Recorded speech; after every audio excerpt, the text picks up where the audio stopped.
In this exercise, your job was to identify each adjective, each article, and each adverb in the sentences. Let's go through them one by one.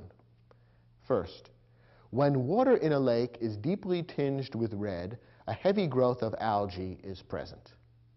Let's start with adjectives. Well, there are a few adjectives here, and recognizing them may be tricky in at least one instance.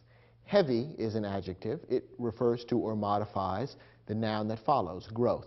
And present is another adjective. Remember, we said that adjectives sometimes appear after a verb of being. The verb of being links the adjective to the noun that comes before the verb of being.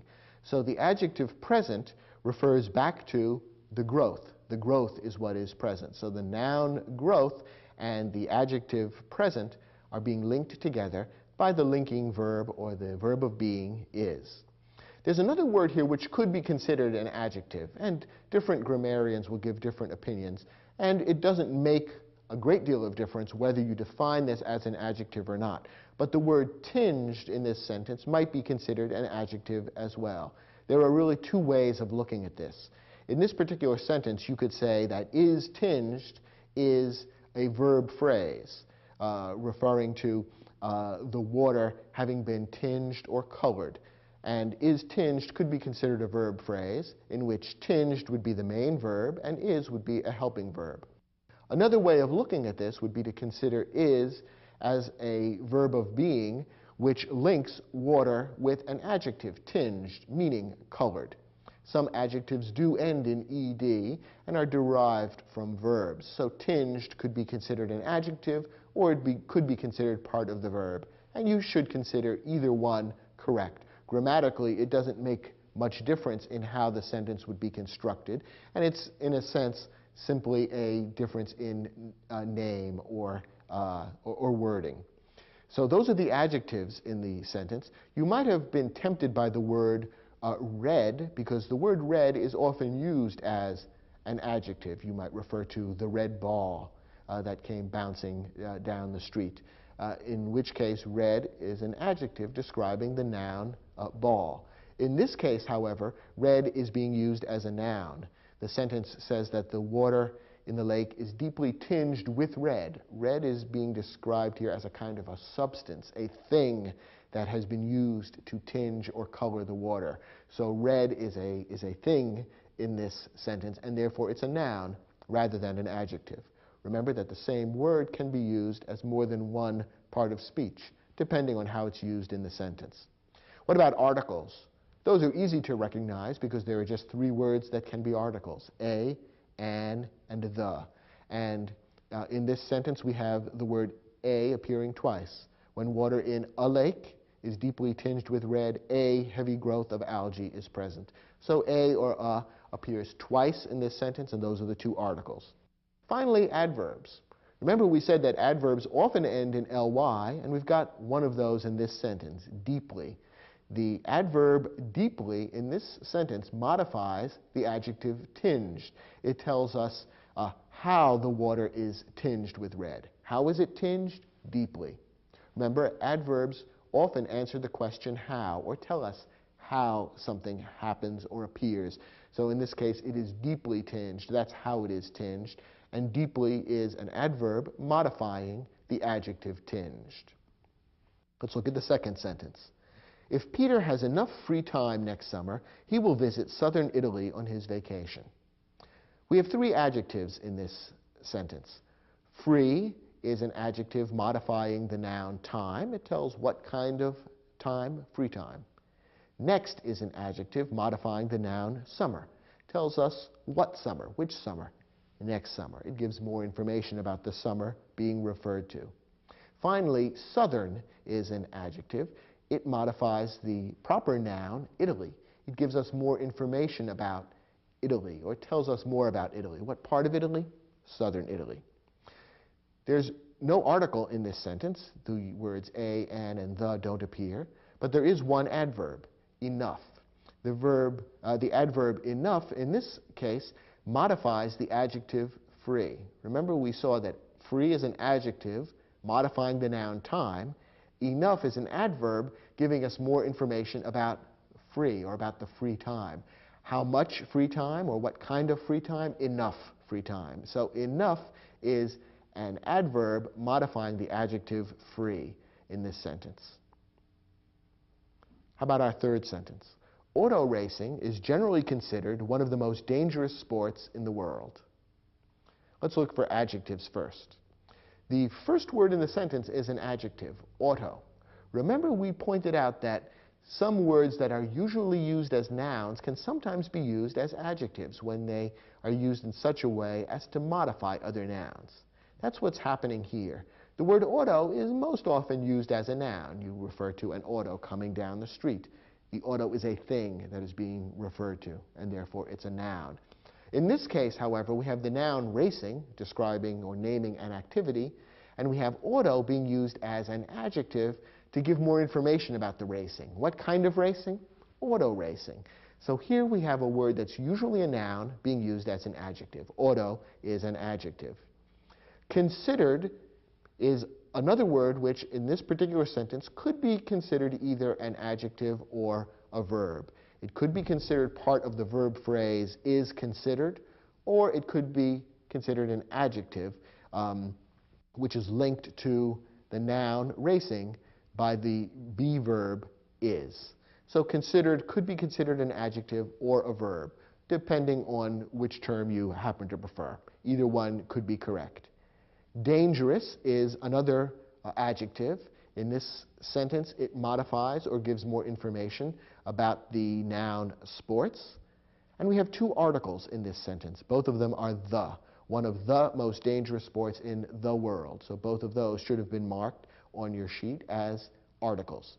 Finally, there are two adverbs. Generally is an adverb. Again, notice the ending ly, which is commonly found on adverbs, and it modifies the adjective considered. How or when is it considered a dangerous sport? Generally. So it gives more information about that adjective considered. And remember, a word that modifies an adjective is an adverb. And most is another adverb. We're told that auto racing is generally considered one of the most dangerous sports in the world. So it's a dangerous sport. Dangerous is an adjective. And how dangerous? Most dangerous. So most is an adverb which gives more information about the adjective dangerous. An adverb modifying an adjective. Let's look at our next sentence. Silver Blaze was recently selected as the best story about the adventures of the famous detective Sherlock Holmes. We've got a number of adjectives here. The first one is the first word in the sentence, silver. We can see from the way it's being used here that silver is an adjective giving information about the noun blaze. What kind of blaze? A silver blaze. Silver is a word describing a color, and color words very often are used as adjectives. Selected could be considered an adjective. Once again, it's on the borderline between an adjective or a verb. Best is an adjective. It modifies or gives more information about the noun story. And famous is an adjective. It modifies or gives more information about the noun detective. So silver, selected, best, and famous could all be considered adjectives. We have three articles in this sentence. All of them happen to be the word the. The best story about the adventures of the famous detective Sherlock Holmes. And there's one adverb, recently. Again, it has the telltale ly ending, and it tells more about or modifies the adjective selected. When was it selected? Recently. So it gives more information about the adjective, it modifies the adjective, and that makes it an adverb. And our final sentence. The veterinarian arrived too late to save the injured bird. We have one adjective in this sentence, injured. It gives more information about the noun bird. It tells us something more about the bird. We have two articles, both of them the word the. And finally, we have two adverbs here. One adverb is the adverb late. What word does that adverb late modify? It modifies the verb arrived. It tells when the veterinarian arrived. The veterinarian arrived late. So the word late is an adverb modifying the verb arrived. Now what about the word to? You might remember to from our list of common adverbs. What does to modify in this sentence? Well, in this sentence, to modifies the adverb late. How late did the veterinarian arrive? Too late. So it gives more information about the adverb late. And remember, an adverb can modify a verb, it can modify an adjective, or it can modify an adverb. So in this case, we have one adverb late modifying the verb arrived, and then we have another adverb to modifying the adverb late. Two adverbs in a row, too late. Did you get most of these words correct? I hope so. When you're ready, let's move on to the next lesson.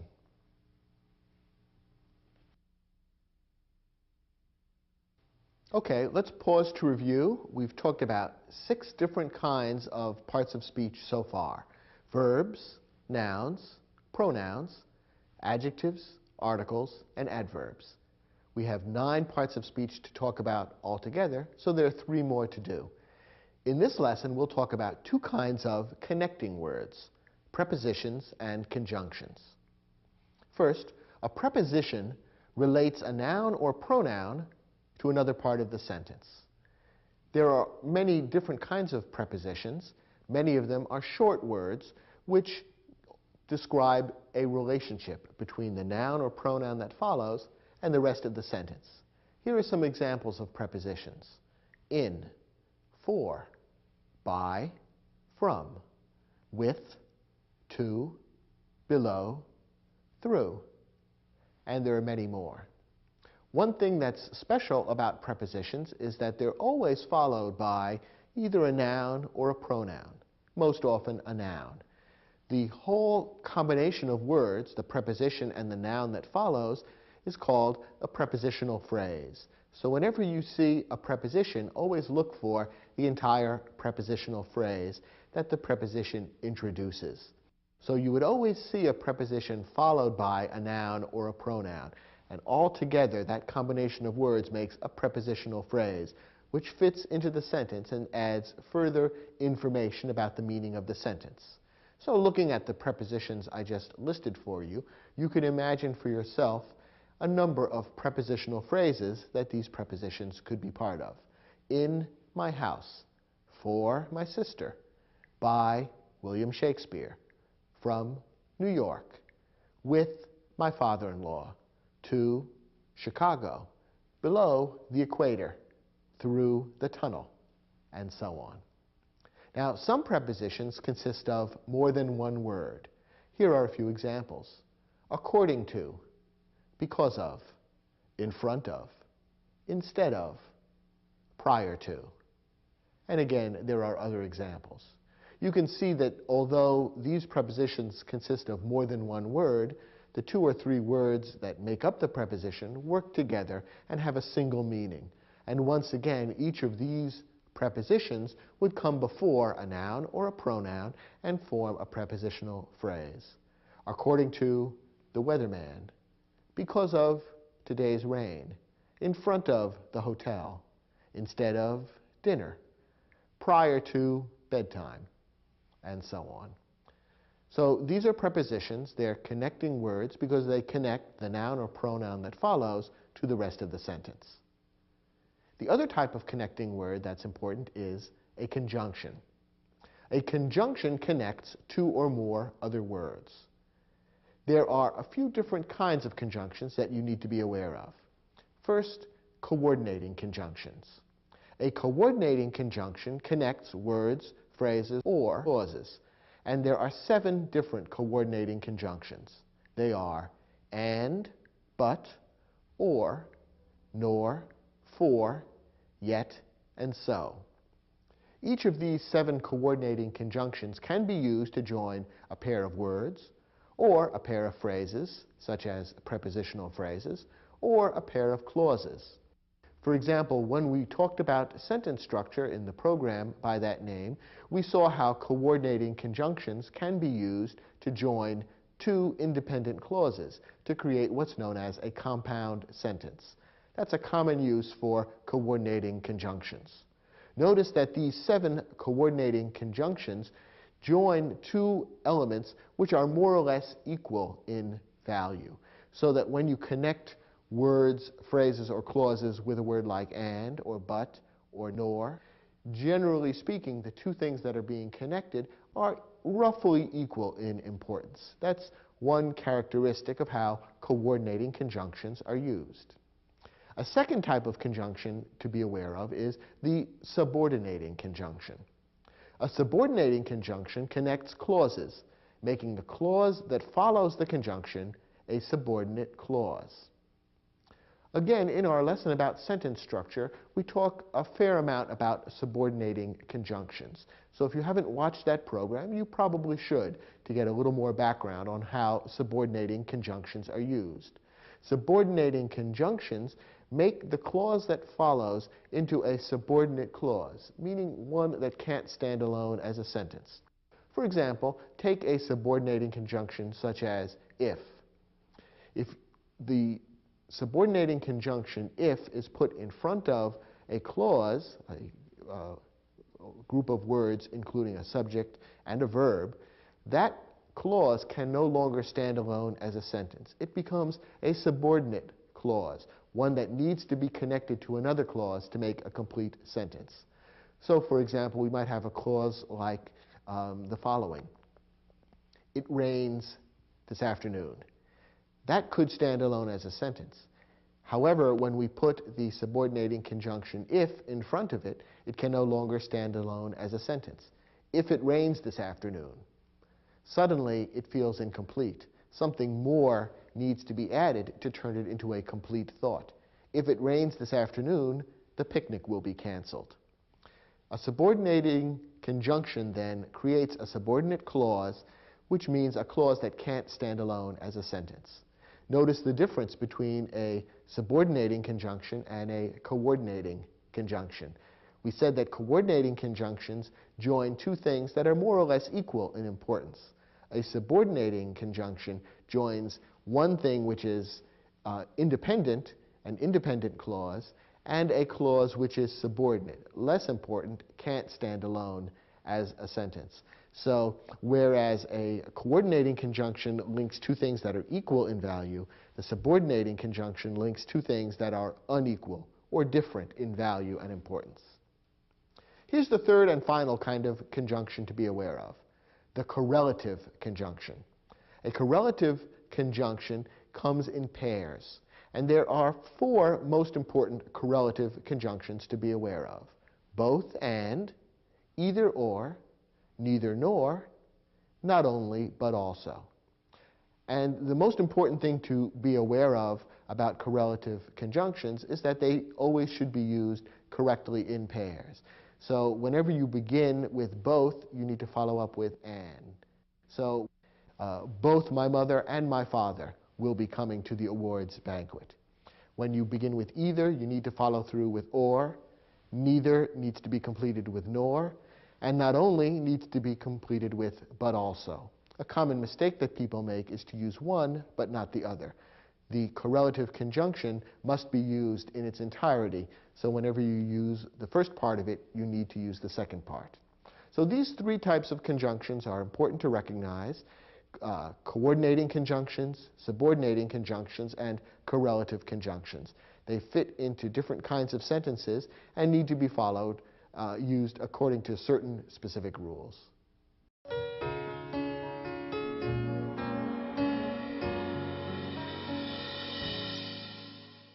For this exercise, your job was simply to identify the conjunctions and the prepositions that appear in these sentences. Let's start with sentence 1. If gasoline prices keep rising, driving to work will become more and more expensive. Well, there are two conjunctions in this sentence. The sentence begins with a subordinating conjunction, if. That's one of the most common subordinating conjunctions. It introduces a clause which is a subordinate clause, a clause that can't stand alone as a sentence. If gasoline prices keep rising, that can't stand alone as a sentence. It's a subordinate clause, and the word that introduces it is a subordinating conjunction, if. The other conjunction is and. Remember that there are 7 coordinating conjunctions, which connect words or phrases or clauses that are more or less equal in importance. Here, and is connecting the word more and more expensive. And is the most common of the 7 coordinating conjunctions. So that's the second conjunction that appears in this sentence. There's one preposition, to, driving to work. Remember that a preposition always introduces a prepositional phrase, and what follows the preposition is a noun or a pronoun. In this case, work is a noun. Work is one of those words that can be used as more than one part of speech. Work is often used as a verb. When you say, I work in the garden, you are using it as a verb because it describes action. In this case, driving to work uses work as a noun. Here, in this case, it almost describes a place. That's where you are driving to, work. So work is a noun in this case. It's the object of the preposition to. The whole thing is the prepositional phrase to work. So to is the preposition here. Let's look at the next sentence. In my opinion, Picasso was the greatest painter of the 20th century and one of the greatest of any era. There's just one conjunction in this sentence. It's the common coordinating conjunction and. It appears near the end of the sentence. However, there are 4 prepositions, and in fact, prepositions often appear in large numbers in sentences. Many sentences have several prepositional phrases, and this sentence illustrates that. In my opinion is the first prepositional phrase. In is the preposition. Of the 20th century is a prepositional phrase, beginning with the preposition of and ending with the noun a century. Of the greatest is another prepositional phrase, and of any era is a prepositional phrase. So the 4 prepositions here are in, of, and of. Notice that this sentence includes 4 prepositional phrases, 3 of which begin with the preposition of, and yet the sentence doesn't sound terribly repetitive or awkward, does it? In my opinion, Picasso was the greatest painter of the 20th century and one of the greatest of any era. It sounds fine. And that illustrates the fact that in English, it's easy to use several prepositional phrases in a sentence and create a sentence whose meaning is clear and which sounds perfectly correct and easy to read. So there's one of the lessons of this particular program, that prepositional phrases are very versatile and are good to use to express complicated meanings in English. Here's our third sentence. Neither the coach nor the players could explain the dismal performance turned in by the soccer team against their local rivals. This sentence you might have found a little more tricky. There is a conjunction in this sentence that might have been a little difficult for you to recognize. This is a correlative conjunction. Remember, those are conjunctions that work in pairs, and the correlative conjunction appears near the beginning of the sentence. Neither nor. Remember, we said that when you use neither, you have to always follow up with nor. Those 2 words always belong together, so when you begin with neither, you need to use nor within a few words. So in this sentence, the correlative conjunction neither nor has been used correctly. Neither the coach nor the players. The correlative conjunction in this case is being used to connect 2 nouns, coach and players. We don't have any other conjunctions in the sentence, but we do have 2 prepositions, introducing, of course, prepositional phrases. By is the first preposition, introducing the prepositional phrase by the soccer team, and against their local rivals. Against is the preposition, and against their local rivals is the prepositional phrase. You might have been confused by the use of the word in. The word in can sometimes be a preposition. You could say, in my house, and there you have a prepositional phrase beginning with the preposition in and ending with the noun house. However, in this sentence, the word in is actually part of an idiomatic phrase. I use that expression, although I haven't used the word idiomatic previously in this program. In this case, the sentence refers to the dismal performance turned in by the soccer team against their local rivals. I think you can hear that the word in is really linked here to the verb turned, and together the word turned in or that phrase creates a kind of a verbal idiom, which means the performance registered by the soccer team, or the performance that the soccer team gave that day.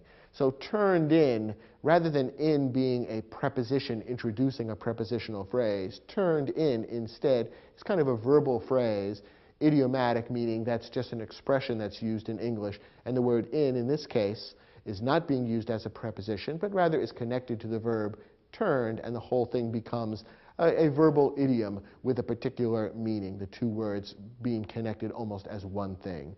So the word in there might have been tempting to be marked as a preposition, but the way it's used in this sentence, it really doesn't operate that way. Remember, a preposition would always be followed by a noun, which isn't the case here. Our next sentence. According to most surveys, parents usually prefer sending their children to schools located in the neighborhoods where they live. Well, there are two clauses here, and the second clause is introduced by a subordinating conjunction. Remember that a clause is any group of words that includes a subject and a verb. And this sentence ends with the clause, where they live. That's a subordinate clause. It contains the verb live, the subject they, and it begins with the subordinating conjunction where. Because of that subordinating conjunction, this clause can't stand alone as a sentence. You couldn't say where they live and leave that alone as a sentence.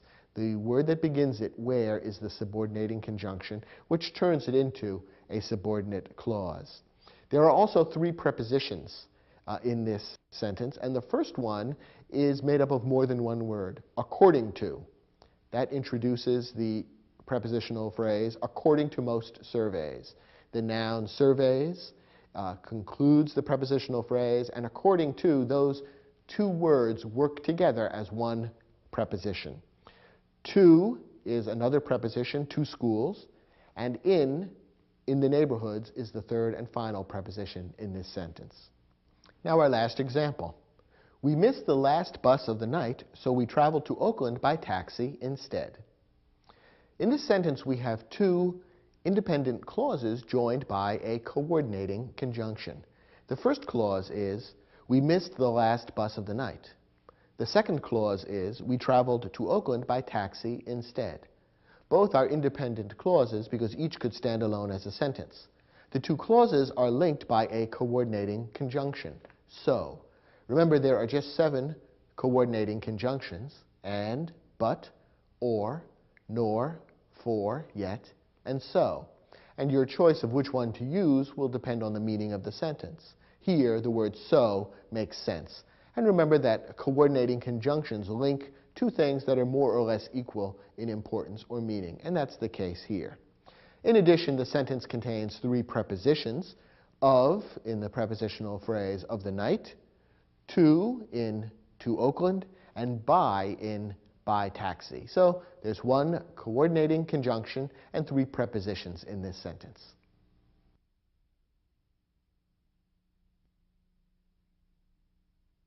We've gone through 8 of the 9 parts of speech, so that means there's only 1 left. And this last one is the simplest and, in a way, the funniest. An interjection expresses a strong emotion and is not grammatically connected to the rest of the sentence. In other words, an interjection is a word that just kind of hangs out there by itself. Doesn't happen in writing very often, happens a little more often in speech, but it isn't much of a grammatical problem. Here are some examples of interjections. Gosh, yikes, ouch, hooray, or Homer Simpson's favorite, dough. Those are interjections. And since they're not connected grammatically to the rest of the sentence, you don't need to know much about them. Recognizing parts of speech is, for some students, a little tricky. Why is it important to be able to recognize parts of speech in a sentence? It's because in order to apply the rules of proper grammar, you need to know what kind of words you're dealing with, because there are particular rules that apply to the use of verbs, nouns, pronouns, adjectives, and so on. We've already talked a bit about some of those rules, and in all the other programs that are part of this series, more of those rules and their applications will be explained. So being able to recognize parts of speech in the sentences that you write is rather important. Here are a couple of tips about how to recognize parts of speech in sentences that you're writing. First, the easiest thing to find is usually the main verb. So look for the verb that appears in the sentence when you're trying to identify parts of speech in your sentences. Then look for the subject of the verb, that is, the person, place, thing, or idea which does the action of the verb, or which the state of being of the verb refers to. That subject will be a noun or a pronoun. Once you've identified the verb and the noun or pronoun which is the subject of the verb, you can then begin to fill in the rest of the sentence. You can identify the modifying words, adjectives, articles, and adverbs. You can identify the connecting words, the conjunctions and prepositions. And little by little, you can fill out all the rest of the sentence and understand how it all works together. So begin by identifying the verb, then look for the subject of the verb, and gradually fill in the other parts of the sentence. That's usually the easiest way to understand the structure of a sentence. And remember, too, that the same word may be used as more than one part of speech.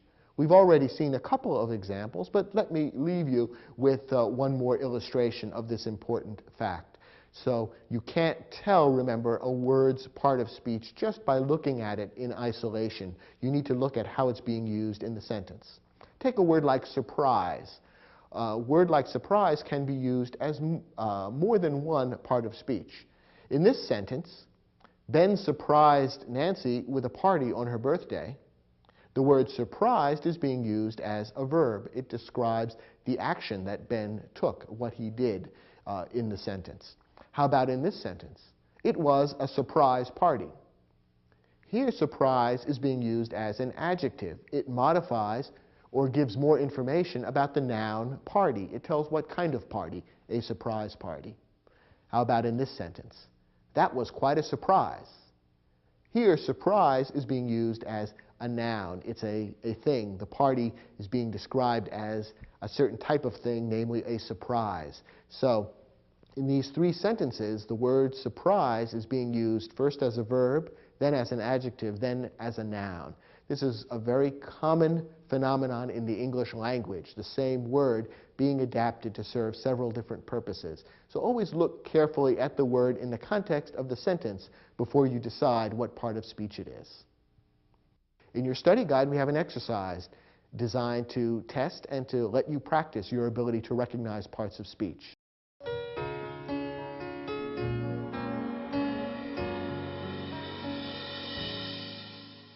Let's look at the first sentence and then decide what part of speech each of these words represents. My car gets 30 miles to the gallon. Following my recommendation a moment ago, let's start by looking for the verb. The verb here is gets. What is the subject of the verb? The subject is the noun car, and it's preceded by the pronoun my. My is, in this case, referring back to myself. I am the antecedent, even though I don't appear in the sentence. And pronoun my is what's technically known as a possessive pronoun. Notice that it's used almost in the same way as an adjective, but it's a pronoun because it's referring back to a person, and therefore it's taking the place of a noun. So my car gets is pronoun, noun, verb. The remaining words are an adjective, a noun, a preposition, an article, and a noun. So 30 is an adjective. It modifies the noun miles. 2 is a preposition, and it's followed by the article, the, and the noun gallon. Now let's look at the second sentence. People say that too many young athletes today are selfish. There are two verbs in this sentence. Say is the first verb, and its subject is the noun people. The second verb is are, which is a verb of being near the end of the sentence, and its subject is the noun athletes. Now we can fill in the other words, now that we've identified the verbs and their subjects. The word that is a pronoun. Technically, it's known as a relative pronoun, and what it's doing is introducing a subordinate clause. So that is a pronoun. To is an adverb modifying the adjective many. Young is another adjective modifying athletes. And today is an adverb which modifies the verb are. That is, the young athletes of today are selfish. When are they selfish, or how are they selfish? They are selfish today. So the adverb today modifies that verb are. And the final word, selfish, is another adjective. Remember, we saw that adjectives can sometimes follow a verb of being and refer back to the noun, which is the subject of the verb. In this case, the adjective selfish follows the verb are and refers back to the athletes. So the athletes, noun, are selfish, adjective. Let's look at the next sentence. The Hudson River in New York is not actually a river. In fact, it is a tidal estuary. Two verbs in this sentence. The first one is, and the subject is river. The entire first clause is talking about what the Hudson River is. So river is the noun, which is the subject of the verb is. The second verb is also is in the second clause, and the pronoun it is its subject. Now let's talk about the other words here. We said that river is a noun. The Hudson, preceding the word river, are an article and an adjective. Hudson is an adjective telling what river.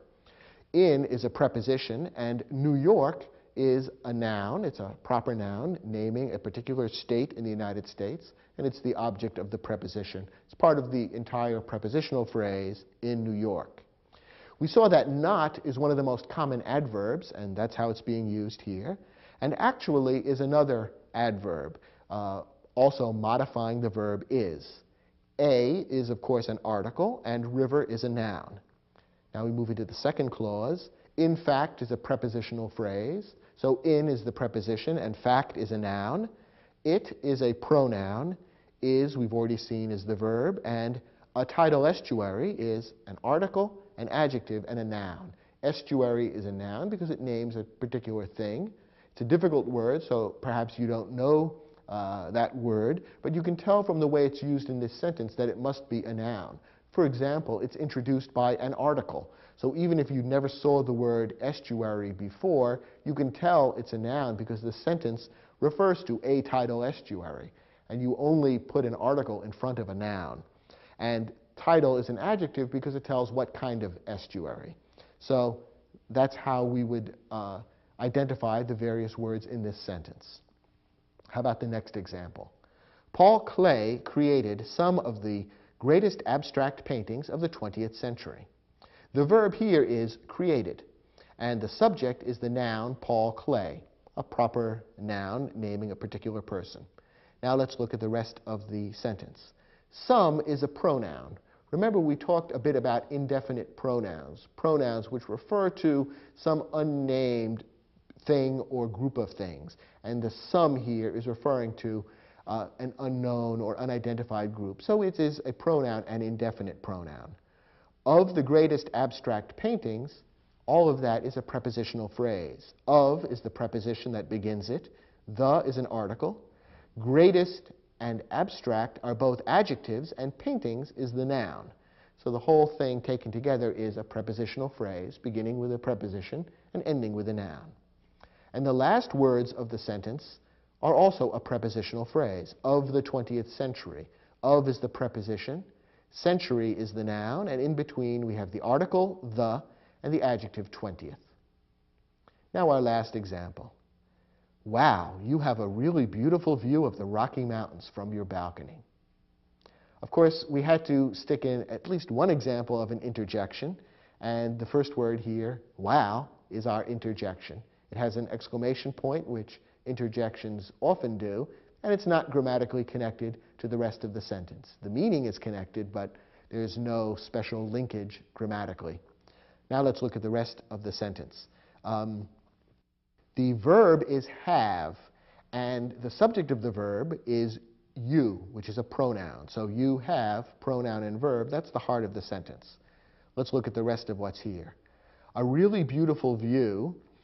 A is an article, of course. Really is an adverb. and beautiful is an adjective. All of this goes to modify the noun view. Beautiful is an adjective modifying view, and the adverb really modifies the adjective beautiful. How beautiful? Really beautiful. So any word that modifies an adjective would be an adverb, and that's what really is. Of the Rocky Mountains is a prepositional phrase. Of is the preposition. The is an article. Rocky is an adjective, and mountains is the noun, which Rocky modifies. So of the Rocky Mountains begins with a preposition, ends with a noun, prepositional phrase. And the sentence ends with one more prepositional phrase, from your balcony. From is the preposition, balcony is the noun, and in between we have the pronoun your. Again, it's a possessive pronoun. It tells whose balcony, yours. So the antecedent of that pronoun would be you, the hearer of this sentence. And in effect, the pronoun here acts as a kind of an adjective because it gives a little more information about the noun balcony.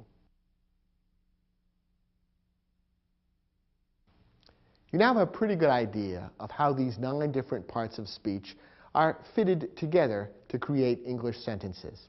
In a way, it's amazing, isn't it, that just 9 different kinds of words can be put together in different combinations to express almost any conceivable human emotion or idea.